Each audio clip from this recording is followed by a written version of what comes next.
காலத்துல பைபிளை எழுத்து கூட்டி வாசிக்க தெரியாது, ஒரு காலத்துல பிரசங்கம் பண்றதுக்கு தெரியாது, ஒரு காலத்துல பாட்டு பாடுறதுக்கு தெரியாது, இந்த ஊழியத்தை எப்படி நடத்துறதுன்னு தெரியாது.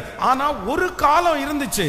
ஆனா என் கைகளை போருக்கும் என் விரல்களை யுத்தத்திற்கும் படிப்பிக்கிற கண்மலையாகிய கர்த்தர் எனக்கு கற்றுக் கொடுக்கிறவர், எனக்கு சொல்லி கொடுக்கிறவர், என்னை தேறினவனாய் நிறுத்துகிறவர், என்னை அலங்கரிக்கிறவர். இதுல இவங்களை அடிச்சுக்க முடியாது, இதுல இவங்களை தோற்கடிக்க முடியாது.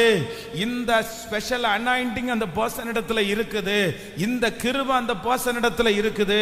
இத ரொம்ப அழகா இவர் செஞ்சு முடிப்பாரு, இவரை மாதிரி இந்த விஷயத்தை யாரும் செய்ய முடியாது அப்படின்னு ஒன்னு இல்ல ரெண்டு இல்ல, குறைஞ்சது ஒரு 5 அபிஷேகமாவது உங்க பின்னாடி கிரியை செய்யணும். நீங்க எந்த ஃபீல்டில் இருக்கிறீங்களோ, எந்த காரியத்தை நீங்க செய்றீங்களோ, நான் நம்புறேன் நீங்க இப்ப ஜெபம் பண்ணுவீங்க, கர்த்தர் அதை நடத்துகிறதற்கு கர்த்தர் வல்லவரா இருக்கிறார். எத்தனை பேர் ஆமோதிக்கிறீங்க? இது வேதத்தின்படி உண்மையான ஒரு சத்தியம். ஹல்லேலூயா. வேதத்துல ரொம்ப லோவா அப்படின்னா இவர்கள் கல்வி அறிவில்லாதவர்களா இருந்தார்கள் அப்படின்னு சொன்னது யாரு அப்படின்னு சொன்னா ஆண்டவரோட இருந்த சீடர்களை. ஆண்டவர் சீசர்களை செலக்ட் பண்ணும்போது ரொம்ப பெஸ்டான ஆட்களை செலக்ட் பண்ணல. அப்படின்னா வெறும் பேரா இருந்தவங்களை தான் ஆண்டவர் செலக்ட் பண்ணாரு.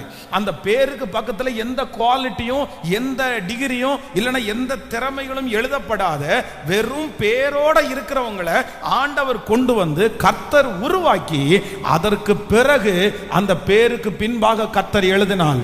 அப்போஸ்தலர்னு கர்த்தர் எழுதினார், தீர்க்கதரிசிகள் எழுதினார், சுவிசேஷகர்கள் எழுதினார், ஊழியக்காரர்கள் அப்படின்னு கர்த்தர் எழுதினார், பிசாசை துரத்துவர்கள் என்ன எழுதினார்.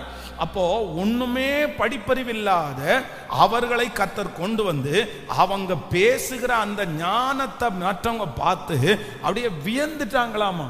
ஏன்னா இவன் படிக்காதவன், கல்வறிவில்லாதவன், என்ன இவ்வளவு பயங்கர டேலண்டடா பேசுறான், யாரா இவனுக்கு கத்து கொடுத்தா அப்படின்னு சொல்ற அளவிற்கு கர்த்தர் அவர்களை யூஸ் பண்ணாரு.